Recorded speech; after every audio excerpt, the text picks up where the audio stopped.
Hello everyone. Welcome back to Sansan, Best Anime Reaction. Last episode left us with intense emotions and unanswered questions. The truth is slowly coming out, but every answer seems to create even more confusion. In this episode, I'm expecting the conflict to escalate, both physically and mentally. Characters may be forced to confront painful realities about themselves and their comrades. There's also a strong chance that the action will become more brutal as desperation grows. Season 2 is clearly diving deep into psychological tension. Let's jump into episode 8 and see how far things spiral.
You're kidding me. Wake up, Commander. You'll catch your death sleeping out here. Tell me you didn't drink all this yourself. Alright. Let's jump straight back into the chaos of Attack on Titan Season 2, Episode 8. An episode that feels less like an anime episode and more like being emotionally mugged in broad daylight. If the previous episode kicked the door open with shocking reveals, this one drags us through the aftermath, shakes us violently, and then politely asks, "So, how are you holding up?" Spoiler alert. Nobody is holding up well. And neither are we. The episode opens in a mood that can only be described as post-bombshell silence. You know that awkward quiet after someone drops life-changing news and everyone just stares at the floor? That's exactly where we are. Reiner and Berthold's revelation hasn't just shattered the characters' trust. It has cracked the very foundation of the story itself. Titans aren't just monsters outside the walls anymore. They're friends, comrades, people who shared meals, jokes, exhaustion, and fear together. And now that truth hangs in the air like smoke after an explosion, choking everyone who breathes it in. Eren, of course, is taking this the worst, which is impressive considering everyone is having a terrible time. His rage is no longer the loud, fiery kind we're used to. Instead, it's sharp, focused, and terrifyingly personal. These aren't just enemies who destroyed humanity's hope. These are people who trained beside him, watched others die with him, and pretended to be human while carrying the power that ruined his life. Eren's anger here isn't just about revenge, it's about betrayal. And betrayal hurts more than any Titan's fist ever could. Meanwhile, Mikasa is operating on pure instinct. There's no long speech, no dramatic pause. Her body reacts before her mind fully catches up. For Mikasa, Reiner and Bertholdt aren't tragic figures or complicated enemies. They are threats to Eren, and that's all the information she needs. Her attempt to end things quickly is brutal, sudden, and almost shocking in its efficiency. It's a reminder that Mikas's loyalty isn't philosophical or emotional in a poetic way. It's absolute. If you endanger Eren, you stop breathing. End of discussion. But this is a God, sir, please. Keep tossing it back like someone half your age, I'll end up putting you in diapers. Doesn't sound so bad to me. Old men like to be toted on. What's the situation? Well, several patrol units were sent out. Not many Titans between the first and second defensive lines. And the few that did crop up seemed like they were pretty far apart. If Hannes and the advance squad have managed to follow the wall without incident, they should be getting back before too long. Fairly straightforward operation. They'd have run into the unit from Krolva about halfway and turned around for home. It's a safe assumption they encountered few Titans, if any. If Walrose had been breached, sightings wouldn't be so random. Commander Pixis. Commander Ervin. Is it true what I hear about you catching a troublesome little mouse? Well, technically, yes. Not that it's helped us. Well, at least those goons in the interior might start using their heads. Might even be forced to reconsider their belief system, morally bankrupt as it is. Agreed. Seems they have. Look over there. Military police. Putting in an appearance where Titans aren't just an academic problem. Damn, can't believe we didn't see one. You really saying there weren't any? I know, right? It's unusually quiet out there. Wonder if they're still alive. What a joke. I thought this was supposed to be an emergency. Yeah, we just come here to sit on our asses or what? Hey, Levi! Where are you hiding all the Titans? Problem? You seem eager to be eaten alive, soldier. Huh. Sorry we couldn't make that happen for you today. Plenty of opportunities outside the wall if you're looking. Lots of scouting expeditions. I'd be more than happy for the help. We could all fight Titans together. Well, you know, there's our work in the interior, so... Hey! The advance squad is back! Go! Tell Commander Pixis! I see. No breach as far as you could tell, correct? That's correct, sir. As I thought. But, sir, a situation has developed. You see, we ran into another group on the way back to Trost. It was the scout unit led by Section Commander Hanji. There were recruits from the 104th Cadet Corps with them, none of whom had equipment. This may sound crazy, sir, but 3 of them were Titans. What the? Hang on a sec. Seriously? You mean like there were 3 more? on Titan, and nothing ever ends cleanly. Reiner and Bertholdt don't fall easily. In fact, Reiner's mental state is visibly fractured in this episode, and it's one of the most unsettling aspects of the story so far. He speaks like a man stuck between 2 realities, genuinely confused about which side he belongs to. One moment he's apologizing, the next he's acting like a soldier protecting his homeland. This isn't just villain monologuing, it's psychological collapse happening in real time. Reiner's split identity is one of the most important details of the episode, and it's easy to miss just how tragic it is if you're too focused on the action. He didn't just infiltrate humanity's military. He lived there, he bonded there, he became someone else to survive, and now that version of him refuses to die quietly. When he talks about wanting to be stopped, about wanting someone to end it, it doesn't feel like manipulation. It feels like exhaustion, the kind of exhaustion that comes from carrying a lie so long it replaces your sense of self. Bertholdt, on the other hand, is quieter but arguably more dangerous in this moment. Unlike Reiner, he doesn't seem confused. He understands exactly what he's doing, and that clarity makes him terrifying. His calm explanation of why they did what they did, stripped of drama and excuses, forces both the characters and the audience to confront an uncomfortable idea. From his perspective, this was never personal. It was a mission. That doesn't make it acceptable, but it does make it complicated. As the situation escalates, the scouts are forced into damage control mode. They can't afford to lose Eren, and they can't afford to underestimate Reiner and Bertholdt anymore. The tension in this episode doesn't come from massive Titan battles alone. It comes from strategy, timing, and the horrifying realization that the enemy understands them just as well as they understand the enemy. These aren't mindless beasts reacting on instinct. These are trained soldiers with years of experience fighting Titans, because they were Titans. When the transformation finally happens, it doesn't feel triumphant or epic. It feels tragic. Bertholdt's transformation into the Colossus. But who were they? Who, damn it? Actually, Jean, calm down. What happened when their Titan forms were revealed? The scouts faced them, the armored Titan, and the Colossal head on. But by the time our unit arrived on the scene, it was too late.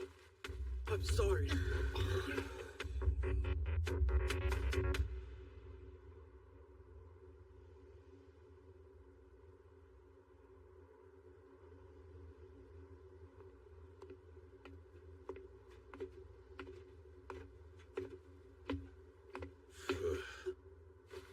Oh man, what a mess. Count your lucky stars, we were all the way up here. Rest of them got blasted by steam and debris. Nothing much they could do. How badly is Mikasa hurt? Well, there aren't any wounds to speak of. I think it's just a concussion. Could be worse. Armin, I've got food if you're hungry. You eating? Be right back.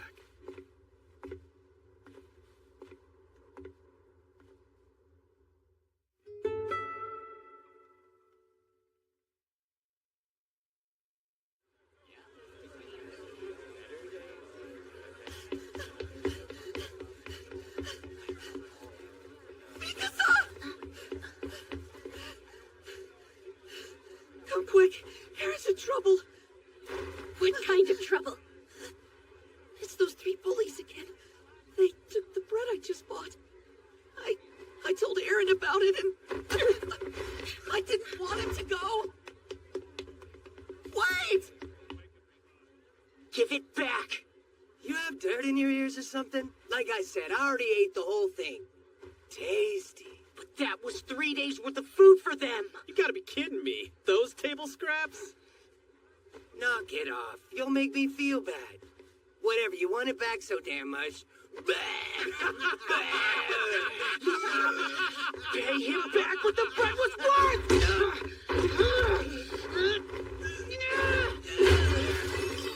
Whoa, what are you doing? Hey! There's a situation over here if you hadn't noticed! Get off your drunk asses!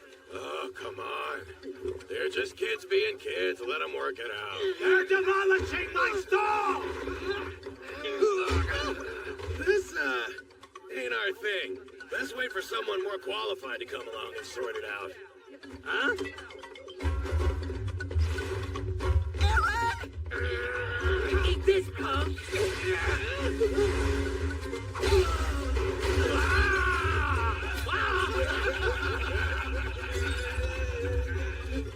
Titan is less of a roar and more of a funeral bell.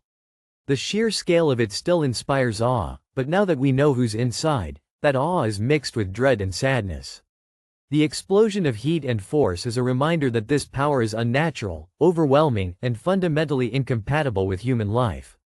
Every time the colossal Titan appears, the world pays a price. Eren's reaction during this chaos is especially important. His fury pushes him forward, but his lack of control costs him dearly.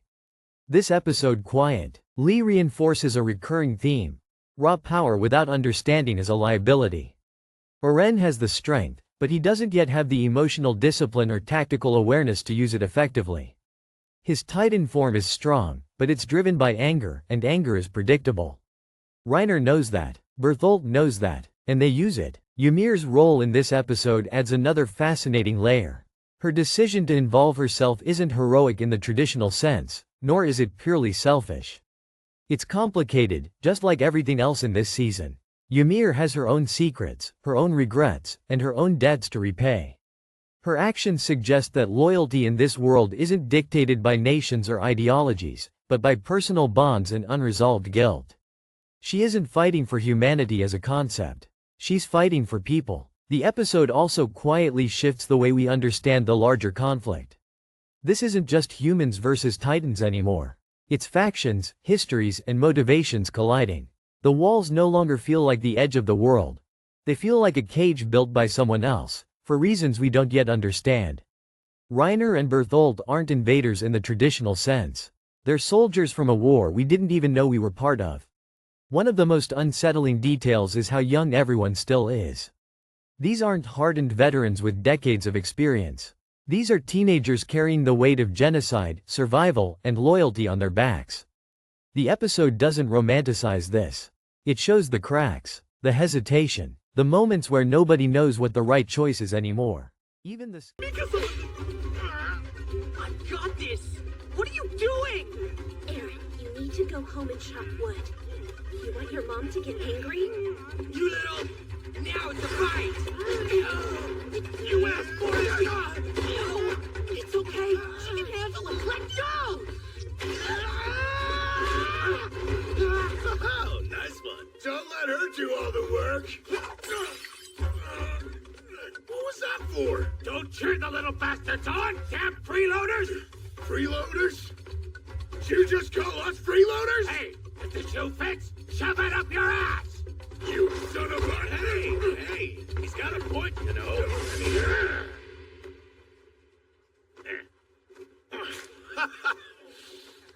That's some right arm for a chump who runs a stall!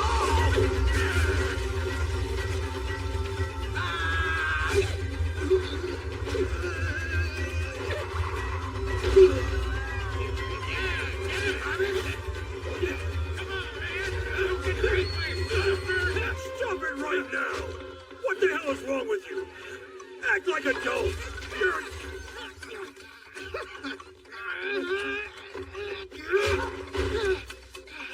Damn it! That's enough! Uh-oh! Hey guys! This is getting kind of serious! Screw this, we're out of here! Get back here! Where do you think you're... Oh, Aaron! I don't care about the stupid bread! Let it go! That's enough. We're going back home right this instant. Like hell! Go without me! Aaron, wait! No, you don't! Hold on! Aaron!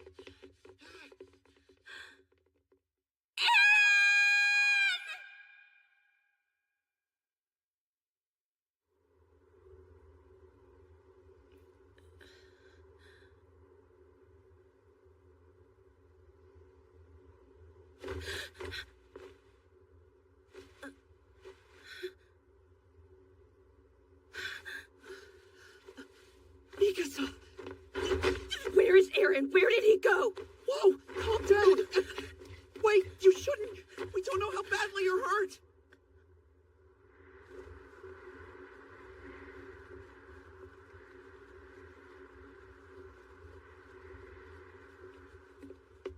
Where is he? Aaron and Mir were taken. They're gone. Reiner and Bertholdt abducted them. He fought. But the armored titan was just too... That was about 5 hours ago. Somebody's gone after them, right? Tell me somebody went after them. Scouts, usually portrayed as humanity's sharpest blades, are scrambling to keep up with a reality that keeps changing faster than they can adapt. There's also a quiet cruelty in how normal some moments feel despite the chaos. Brief exchanges, familiar expressions, echoes of past camaraderie. It all makes the betrayal sting even more. Attack on Titan excels at this emotional whiplash, reminding us that monsters don't always look monstrous. Sometimes they look like people you trusted. By the time the episode reaches its conclusion, there's no sense of victory. There's no clean resolution, no satisfying revenge. Instead, there's loss, confusion, and a growing awareness that the truth is far bigger and uglier than anyone imagined. Humanity didn't just lose ground physically. It lost certainty. And that might be the most dangerous loss of all. Episode 8 of Season 2 isn't just about action or reveals. It's about consequences. It forces both the characters and the audience to sit with uncomfortable questions. Can you hate someone who believes they're doing the right thing? Is betrayal still betrayal if the betrayer never had a choice? And perhaps most disturbingly, if the enemy thinks they're the hero, what does that make us? As a recap episode for YouTube, this one is gold. It has emotional depth, shocking moments, and enough subtext to fuel hours of discussion. Every glance, every line of dialogue, every hesitation carries weight. This is the episode where Attack on Titan fully commits to moral complexity, leaving behind simple good versus evil storytelling and stepping into something far more unsettling. And the scariest part? This still isn't the bottom of the rabbit hole. The episode ends not with answers, but with more questions than ever before.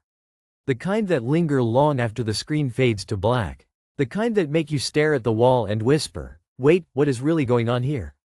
So yeah, if you thought Season 2 was going to slow down after the big reveal, Episode 8 politely laughs in your face, grabs you by the collar, and drags you deeper into the nightmare.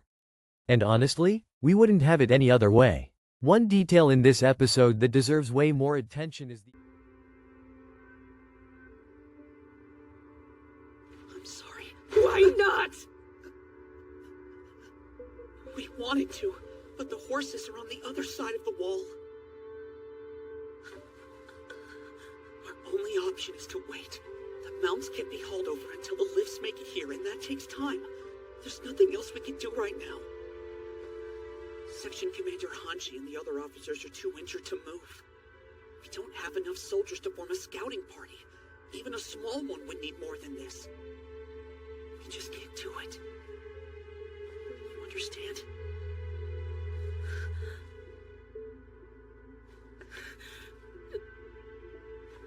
Damn it. Not this again. You feel any pain?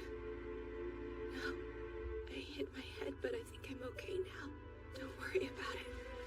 It's just not the first time I've been down this road.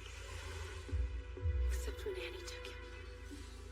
I didn't waste a second, not one. That's how Captain Levi and I were able to get him back. But it's already been 5 hours.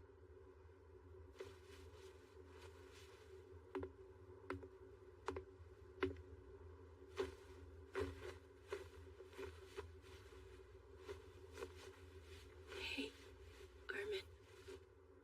Why does he do it? Always leave. Always end up someplace we're not. Yeah, it does seem to happen a lot. Ever since we were kids, Aaron liked to run off on his own, leave us worried sick. Who knows? That's just the sort of person he's meant to be. Maybe.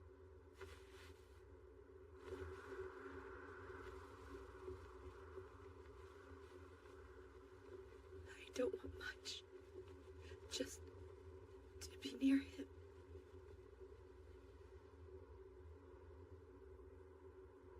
That's all.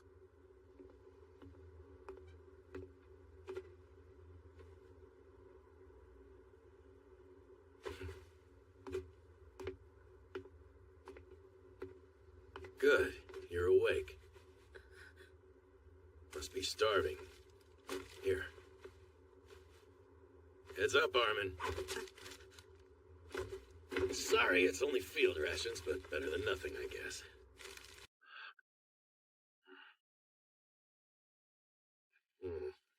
Not bad. Not good either. Nothing new there.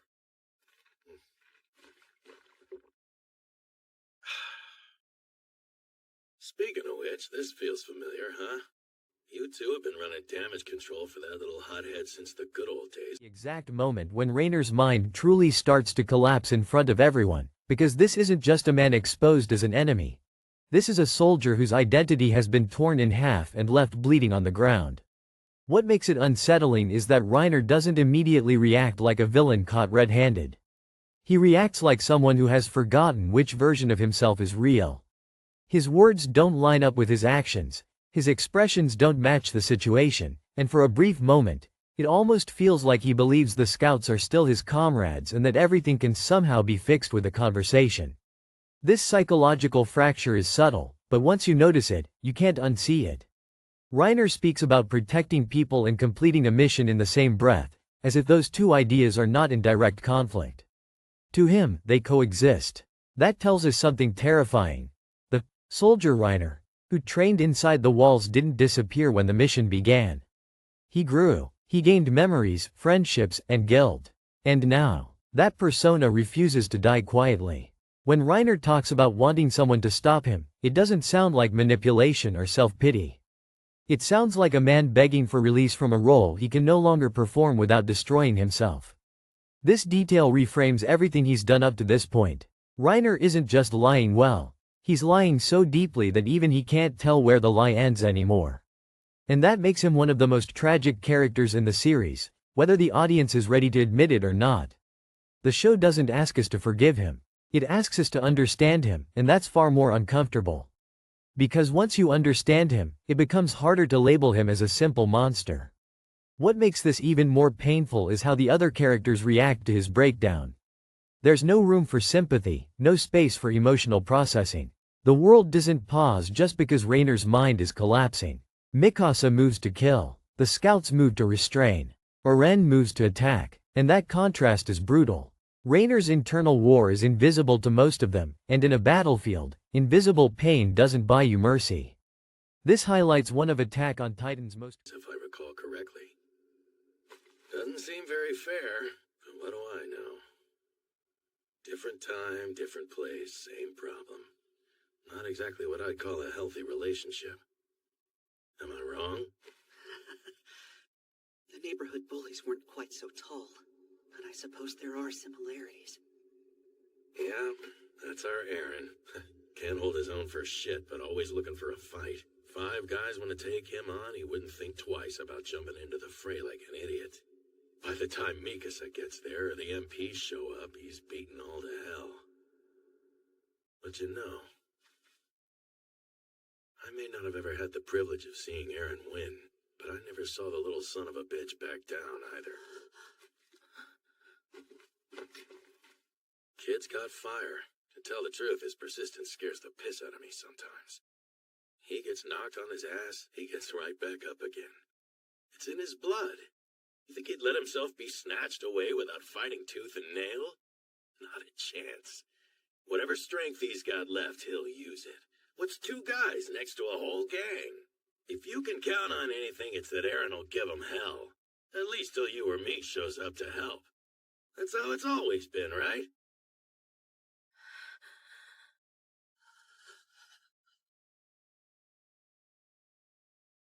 Yes, sir. Those good old days were something else. Of course, if you ask Eren, he'd tell you they were an illusion. Just us kidding ourselves. But I, for one, was never happier than when folks thought of me as a freeloading waste of space. There's not much I wouldn't do to get us back to how things used to be. Call me sentimental. But I'm willing to fight for it. He needs us. What do you say we stick to what we know? It ain't the good old days unless the 3 of you are together.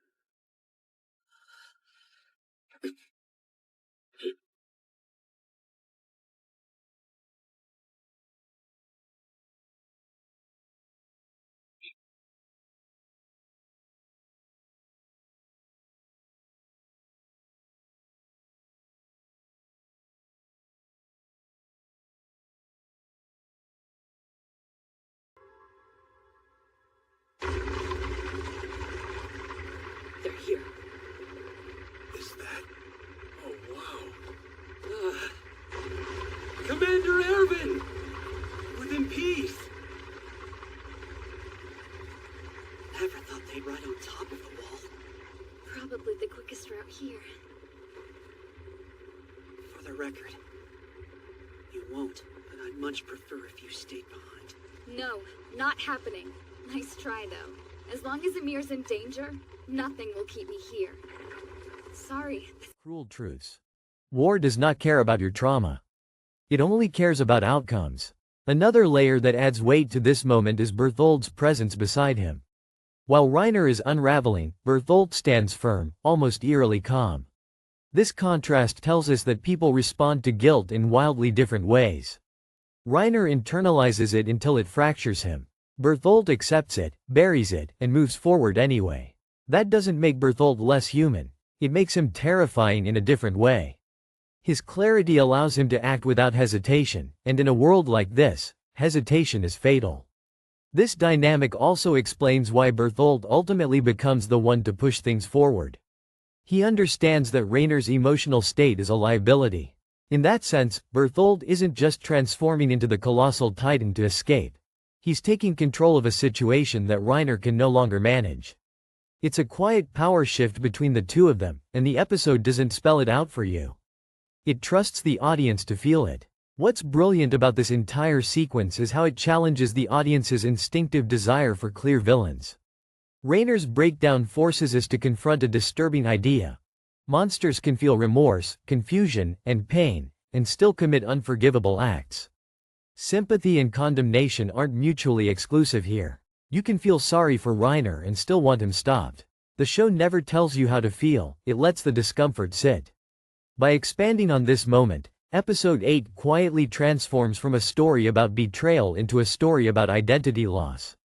Reiner didn't just infiltrate the walls physically. He lost himself inside them. And when that loss finally surfaces, it doesn't explode outward, it implodes. Slowly, tragically, in front of everyone who once trusted him. And that's what makes this episode linger in your mind long after it ends. Not the titans, not the transformations, but the image of a man who doesn't know who he is anymore, standing in the middle of a battlefield, realizing that no matter which side he chooses now, he has already lost something he can never get back. It's just how it is. We're all in this together, Armin. You're not special. Every one of us has a reason for going. Still trying to process mine, to be honest. Why did Bertholdt and Reiner do what they did? I want to ask while I look them dead in the eye. Good to see you, Commander Ervin. Glad you're here.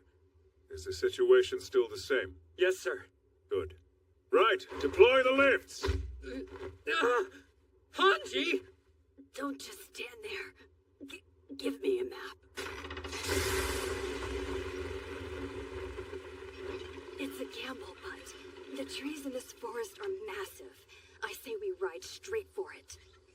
See, even if they had a way to cover the armored titan's footprints, this is almost definitely where we would find them.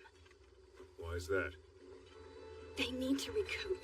They have the power to assume titan form, but other titans on that side of the wall still pose a threat. Especially after putting up such a fight. Yes, Eren was the worst for it, but they've got to be spent. Remember when Annie went out cold? Let's suppose they're headed somewhere beyond Wall Maria. That's not a simple hike. They'll need all the rest they can get before covering that kind of distance. They're in no shape to make it in a single push. And if so, they'll want to catch their breath somewhere other titans can't get to them. Odds are they'll hold out till it gets dark.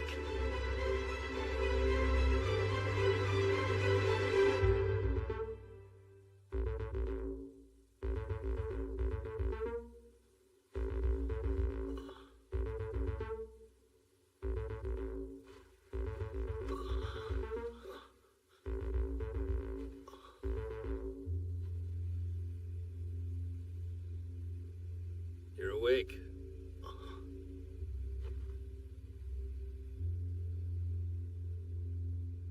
Welcome back.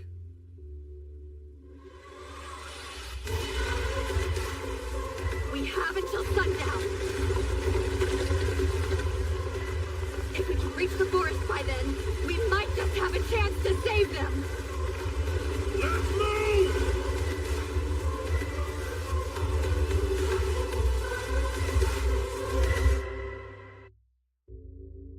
Eren wakes, surrounded by trees.